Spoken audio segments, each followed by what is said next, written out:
Siamo le statue di Montebrama. Siamo combattenti di poca fama, ma nella storia il popolo ci acclama. Occhi grandi come medaglie, miriamo a vincere le battaglie. Noi siamo reperti, non cianfusaglie. Mentre erava un contadino ci trovò, ed un amico archeologo chiamò: «Ma che scoperta!» quello urlò. Pugili, arcieri e forti guerrieri. Noi di cultura siamo tesorieri, sveliamo ai mortali tanti misteri.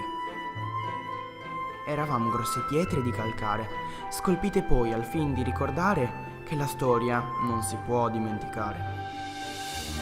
Tra le pianure, in un grande prato, ognuna sopra un loro antenato, quasi come un esercito schierato. Da divisi affrantumati stiamo rinascendo, con grande cura ci stanno riunendo, forti come un tempo stiamo ritornando. Tra musei e mostre ora viviamo, essere ricordati questo vogliamo, la nostra cultura a voi dedichiamo. Venite a trovarci quando volete, ci sono tante cose che ancora non sapete, nei nostri musei le risposte otterrete.